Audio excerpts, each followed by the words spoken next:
أعوذ بالله من الشيطان الرجيم بسم الله الرحمن الرحيم فسبحان الله حين تمسون وحين تصبحون وله الحمد في السماوات والأرض وعشيا وحين تظهرون يخرج الحي من الميت ويخرج الميت من الحي ويحيي الأرض بعد موتها وكذلك تخرجون صدق اللہ العظیم۔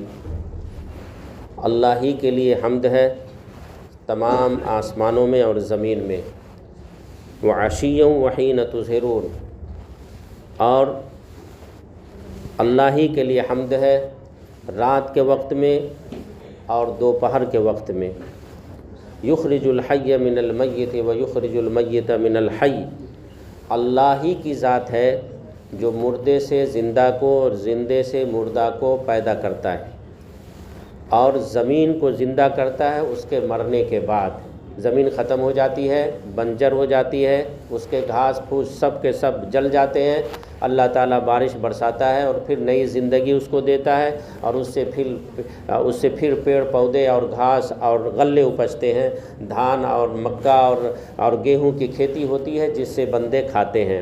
وَكَذَلِكَ تُخْرَجُونَ، اسی طرح سے تم سب کو بھی زندہ کیا جائے گا، تم سب کو بھی قیامت کے دن زندہ کیا جائے گا۔ ایک آدمی ہے، آج انسان ہے، اس کی روح ہے، اس کا ہاتھ پاؤں کام کر رہا ہے، اس کی آنکھیں، اس کی ناک اور اس کی آنکھیں اور اس کے کان اور اس کے سارے اعضاء کام کر رہے ہیں، مگر ایک وقت آئے گا کہ موت اس کے اوپر آ جائے گی اور موت کا جھٹکا اسے لگے گا اور وہ پھر ساری چیزوں کو ٹکٹکی نگاہ سے دیکھ رہا ہوگا، فرشتے سامنے ہوں گے، اس کی روح قبض کر رہے ہوں گے اور وہ مر جائے گا اور قبر میں چلا جائے گا، اور قبر کے بعد وہاں سو جائے گا۔ پھر میدان محشر میں جب سور پھونکا جائے گا وہ اٹھایا جائے گا تو بدن سے مٹی جھاڑتا ہوا وہ اوپر اٹھے گا اور پھر اس کو نئی زندگی دی جائے گی۔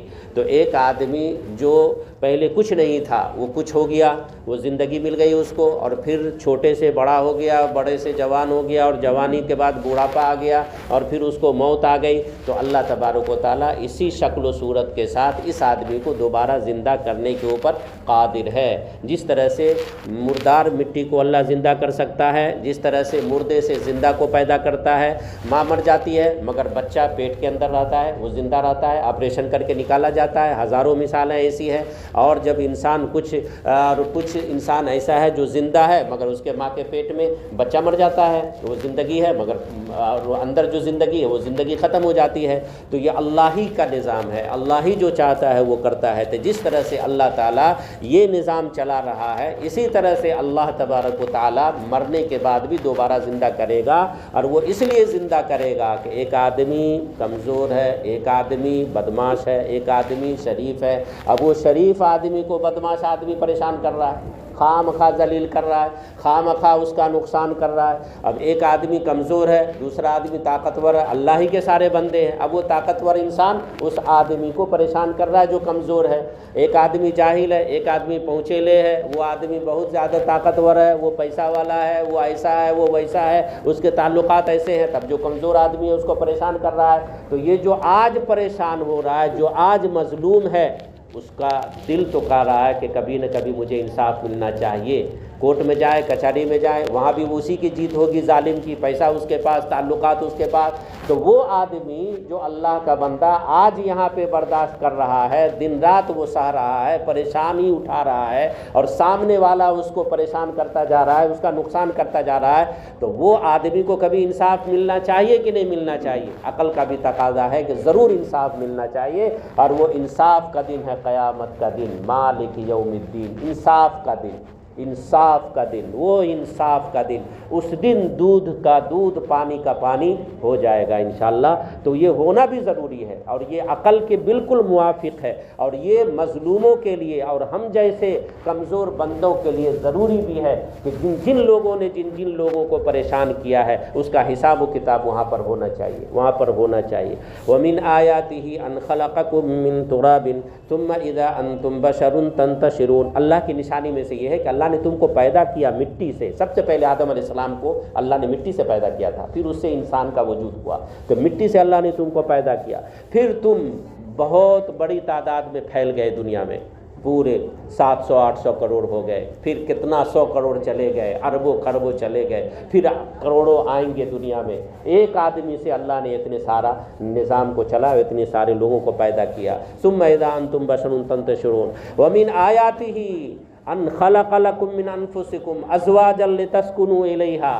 اور کمال کی بات یہ ہے کہ اللہ کی نشانی میں سے یہ بھی تو دیکھو کہ اللہ نے تم ہی میں سے تمہاری بیوی کو پیدا کیا، تمہاری بیوی کو بھی تمہارے میں سے پیدا کیا، جو دماغ کھائے، جو پریشان کرے، جو دوسروں کے طرف سے اپنے سے لڑے، جو جھگڑے اور پھر مصالحت بھی کر لے، پھر مصالحت پر مودۃ و رحمہ۔ اتنا ہی نہیں، اللہ نے تمہاری بیوی بھی تمہارے ہی ذات میں سے بنایا، یعنی انسان میں سے ہی بنایا، اور پلس یہ ہوا کہ اللہ نے دونوں کے اندر محبت ڈال دی، رحمت ڈال دی، دونوں کے دل میں محبت ڈال دی، ایک کہیں اور کی ایک کہیں اور کا، دونوں کی کبھی کوئی ملاقات نہیں، اور جب ملاقات ہوئی تو پوری دنیا اس محبت کے سامنے فیل ہو گئی، اس رفعت کے سامنے فیل ہو گئی، اس مودت کے سامنے فیل ہو گئی، اس مہربانی اور اس آپسی بھائی چارگی کے سامنے ساری دنیا فیل ہو گئی، کوئی اس کے مقابلے کا نہیں۔ یہ کس نے کیا؟ یہ اللہ نے کیا۔ وَمِنْ آیَاتِهِ أَنْ خَلَقَ لَكُم مِّنْ أَنفُسِكُمْ أَزْوَاجًا لِتَسْكُنُوا إِلَيْهَا۔ یہ اس لیے محبت ڈال دیا اللہ نے میاں بیوی میں، زوجین میں، شوہر میں، بیوی میں، طرفین میں، کہ تم سکون کے ساتھ زندگی گزارو۔ کیا بتایا اللہ نے؟ لِتَسْكُنُوا إِلَيْهَا، چاہے سکون کے ساتھ زندگی گزارو۔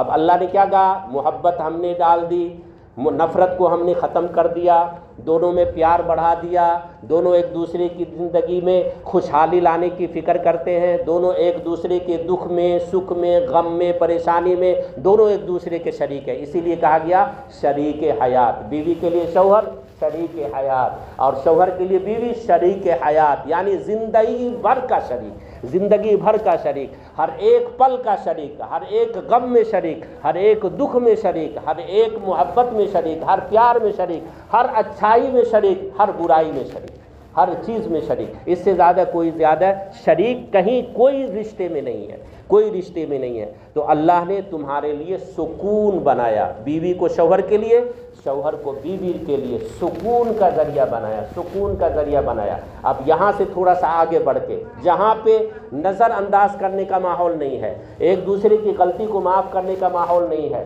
کبھی کسی سے کوئی غلطی ہو گئی، دوسرے نے اس غلطی کا بال کا کھال نکالنا شروع کر دیا، شوہر سے غلطی ہو گئی، بیوی نے بال کا کھال نکالنا شروع کر دیا، اور بیوی سے غلطی ہو گئی، شوہر نے اس کا بال کا کھال نکالنا شروع کر دیا۔ اب انہوں لان تان شروع کر دیے، وہاں فون کر دیا، اس کو بتا دیا، یہاں کر دیا، بیوی کی غلطی ہو گئی، شوہر نے دوستوں کو بتا دیا، بھائیوں کو بتا دیا، ماں کو بتا دیا، اس کو بتا دیا، اس کو بتا دیا، اب انبن شروع ہو گیا، لتسکنوا الیہا، غارت ہو گیا۔ اللہ نے تو دونوں کو محبت ڈال دی، اللہ نے تو الفت ڈال دی، پیار ڈال دیا، اور تم اپنی شرارت سے اور حرکت سے آپس کی محبت کو خراب کر رہے ہو۔ ایسا نہیں ہونا چاہیے، بلکہ کیا ہونا چاہیے؟ آپس کی ایک ایک غلطی کو نظر انداز کر دینا چاہیے، اور تھوڑی غلطی ہو گئی بیوی سے، 1 گھنٹے کے بعد پھر سلام دعا، کھانا پینا، رہنا سہنا، بیٹھنا اٹھنا، پیار کی باتیں، اچھی باتیں، صلح کی باتیں فوراً ہو جانی چاہیے، اس کو طول نہیں دینا چاہیے، لمبا نہیں کرنا چاہیے۔ بیوی سے غلطی ہو گئی تو شوہر کو، اور شوہر سے غلطی ہو گئی تو بیوی کو اسی دن منا لینا چاہیے، اسی دن ٹھیک کر لینا چاہیے اپنا معاشرہ، تاکہ سکون کی زندگی گزرے۔ ورنہ اگر دونوں میں انبن ہو گیا اور دونوں نے آپس میں کرودھ رکھ لیا ایک دوسرے سے، اور غلطی کے اوپر نگاہ ڈالی دونوں نے ایک دوسرے کی، اور معافی کا مزاج نہیں بنایا، تو ایسی صورت میں پھر وہ سکون غارت ہو جائے گا، اور وہ گھر برباد ہو جاتا ہے، پھر بچے برباد ہو جاتے ہیں، سارے کے سارے بچے خراب ہو جاتے ہیں، ان کا بھی سکون غارت ہو جاتا ہے، معاشرہ درہم برہم ہو جاتا ہے۔ اللہ ہماری حفاظت فرمائے۔ لتسکنوا الیہا وجعل بینکم مودۃ ورحمہ ان فی ذلک لآیات لقوم یتفکرون۔ میرے بندے، تمہارے لیے اس میں سوچ و فکر کی جگہ ہے، مقام ہے۔ ومن آیاتہ خلق السماوات والارض، کیا اللہ کی ایک بڑی نشانی یہ بھی دیکھو کہ زمین و آسمان کو اللہ نے پیدا کیا۔ دیکھو آسمان کتنی بلندی کے اوپر کتنا بڑا ہے، اور زمین کو اللہ نے پیدا کیا۔ واختلاف السنتکم، اور تم کو کسی الگ الگ رنگ میں پیدا کیا، ایک بہت گوڑا ہے، ایک دم چمکیلا ہے، بہت گوڑی ہے، ایک کالا کھٹورا ہے، اور ایک سیام ہے، اور ایک بال کے جیسا کالا ہے، اور ایک دودھ کی طرح سفید ہے، اور ایک گندمی رنگ کا ہے۔ ہر طرح کے لوگوں کو دنیا میں اللہ نے پیدا کیا، ہر طرح کے لوگ، ایک جیسا نہیں پیدا کیا۔ اور پھر اللہ تبارک و تعالیٰ نے الم نجعل لہ عینین، آنکھیں پیدا کی الگ الگ، سب کی آنکھ اتنی بڑی ہے، 1 انچ سے بھی چھوٹی چھوٹی آنکھیں ہیں، اور 700 کروڑ ساری آنکھیں الگ الگ، اتنی سے حصے میں الگ الگ، سب کی ناک الگ الگ، سب کی پیشانی الگ الگ، چہرہ اتنا بڑا ہے، اتنا ہی بڑا چہرہ ہے 6 انچ کا، اور یہ چہرہ کروڑوں اللہ نے پیدا کیا۔ 700 کروڑ چہرہ کو ایک جگہ جمع کیا جائے، پوری دنیا کا انسان ایک جگہ جمع ہو جائے، مگر کسی کا چہرہ کسی سے نہیں ملتا جلتا ہے، کسی کی ناک کسی سے نہیں ملتی، کسی کی آنکھ کسی سے نہیں، کسی کا کلر بھی کسی سے میچ نہیں کھاتا ہے، سب الگ الگ اللہ نے فی ای صورت ما شاء رکبک، یہ اللہ ہی ہے جو ہر طرح کی صورت میں اتنے سے حصے میں اللہ ڈھال دیتا ہے، اور کسی کو کسی سے مشابہت نہیں ہے، کسی کو کسی سے مشابہت نہیں ہے، یہ اللہ ہی کرتا ہے۔ وہ الوانکم، رنگ میں بھی، اور زبان بھی اللہ نے پیدا کیا۔ زبان 12,000 زبانیں ہیں پوری دنیا میں، لوگوں نے بتایا 12,000 زبانیں، ہر 10 کلو 5 کلومیٹر کے بعد زبان الگ ہو رہی ہے، اس کی زبان الگ، اس کی زبان الگ، اس کی زبان الگ، سب کے بولنے کا انداز الگ، سب کے سننے اور سمجھنے کا انداز الگ۔ یہ کون ہے؟ اور اپنی 12,000 انداز زبان سے اللہ کو پکارتا ہے، اور اللہ سب کی زبانوں کو سمجھتا ہے، اور سب کی ضرورت کو پوری کرتا ہے، واختلاف السنتکم والوانکم ان فی ذلک لآیات للعالمین ومن آیاتہ منامکم باللیل والنہار، میری نشانی میں سے یہ بھی ہے کہ تم کو نیند دیا، تم کو ہم نے نیند بنایا۔ ایک آدمی صبح سے لے کے شام تک تھکتا ہے، اگر رات میں نیند نہیں آئے، 1 دن نہیں آئے، 2 دن نہیں آئے، کسی طرح چلا لے گا، ہلکا بھولے گا، ہلکا بتلائے گا، پریشان ہوگا، چوتھے 5ویں دن بھی اگر نیند نہ آئے گا تو پاگل ہو جائے گا۔ یہ کون دیتا ہے نیند؟ اور چند منٹ کے لیے ٹرین میں چل رہے ہیں، دن بھر تھکے تھے، اور تھوڑی سی جھپکی ماری، تھوڑا سا اونگھ آیا کہ سارا بدن ہلکا ہو گیا۔ یہ کون کرتا ہے؟ یہ چھوٹی سی جھپکی میں منامکم باللیل والنہار وابتغاؤکم من فضل، اور دن بنایا اللہ نے تاکہ تم اللہ کی روزی کو تلاش کرو، اللہ کے فضل کو تلاش کرو۔ ان فی ذلک لآیات لقوم یسمعون۔ اب یہ سب نعمت جو اللہ نے تم کو دی، تو اب کیا کرنا چاہیے؟ اس نعمت کا شکریہ ادا کرنا چاہیے کہ نہیں چاہیے؟ صبح سے لے کے شام اور شام سے لے کے صبح تک اللہ کا کیا شکریہ ادا کرنا چاہیے؟ اللہ نے صحت دی، اللہ نے طاقت دی، اللہ نے دل دیا، دماغ دیا، یہ سب اعضا بنائے، اس اعضے سے ہم نے صبح سے لے کے شام تک ہم نے اللہ کے اس اعضے سے فائدہ اٹھایا۔ تب اللہ کہتا ہے فسبحان اللہ حین تمسون وحین تصبحون، اللہ ہی کی تسبیح بیان کرو صبح میں اور شام میں، وعشیا وحین تظہرون، صبح میں بھی اور شام میں بھی، یعنی صبح سے لے کے شام تک جو اللہ کی نعمتوں سے فائدہ اٹھایا، تو مغرب کے بعد یا عصر کے بعد اللہ کا شکر ادا کر لو، کم سے کم 100 دفعہ سبحان اللہ، 100 دفعہ الحمدللہ، 100 دفعہ لا الہ الا اللہ، 100 دفعہ اللہ اکبر، بڑا فائدہ ہوگا، اللہ کا یہ شکر ادا ہو جائے گا۔ اور چونکہ پوری رات ہم نے اللہ کی نعمتوں کا فائدہ اٹھایا، اس لیے صبح میں ہم فجر کی نماز کے بعد کم سے کم پڑھیں گے 100 دفعہ سبحان اللہ، الحمدللہ، لا الہ الا اللہ، اللہ اکبر۔ اس لیے یہ تبلیغی جماعت والے اور جتنے بھی بزرگان دین ہیں، جو بھی تنظیمیں چل رہی ہیں، دینی تنظیمیں، یہ سب صبح اور شام کی تسبیحات کا اہتمام